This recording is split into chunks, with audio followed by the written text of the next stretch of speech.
وَاعْلَمُوا أَنَّمَا أَمْوَالُكُمْ وَأَوْلَادُكُمْ فِتْنَةٌ، اور جان لو تمہارے مال اور اولاد فتنہ ہے،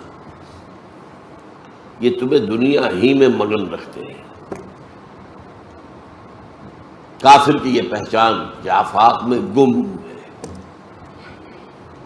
فکر معاش ہے، اولاد کی تعلیم بہتر سے بہتر ہو جائے، 10,000 20,000 فیس دینی پڑے کوئی بات نہیں، کہیں سے لے لیں گے، ڈاکہ مار لیں گے، رشوتیں لے لیں گے، غبن کر لیں گے۔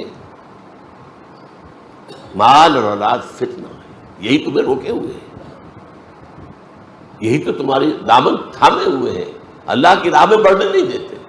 مال، ایک بیڑی یہ پاؤں پہ پڑی ہوئی ہے مال کی، اور دوسری بیڑی جو ہے وہ اولاد کی ہے۔ وَاعْلَمُوا أَنَّمَا أَمْوَالُكُمْ وَأَوْلَادُكُمْ فِتْنَةٌ، ان بیڑیوں سے اپنے آپ کو آزاد کراؤ، ان ہتھ کڑیوں سے اپنے آپ کو آزاد کراؤ۔ ٹھیک ہے، ان کا حق ایک حد تک، مناسب حد تک ادا کرو، انہی کے نہ ہو کر رہ جاؤ۔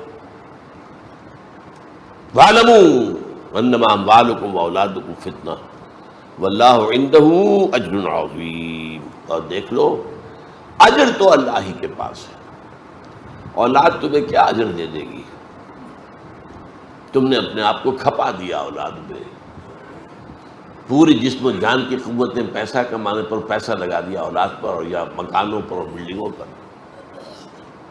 ان میں سے کون سی چیز ہے جو تمہیں کو بدلہ دے سکے گی؟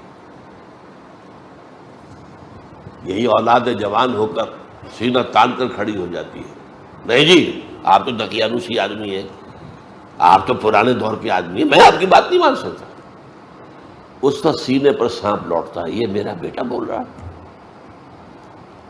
یہ وہ ہے جسے میں سمجھا تھا یہ میں ہی ہوں، یہ میرے وجود کا تسلسل ہے، اور یہ آج اس طرح کھڑے ہو کر سینہ تان کر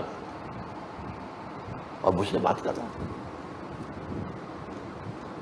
باقی تو آپ کو معلوم ہے والدین کو قتل بھی کر دیتے ہیں جائیداد کے لیے، کوئی جھگڑے کے لیے، کوئی اور ہو گیا، یہ سارا کچھ ہو رہا ہے کہ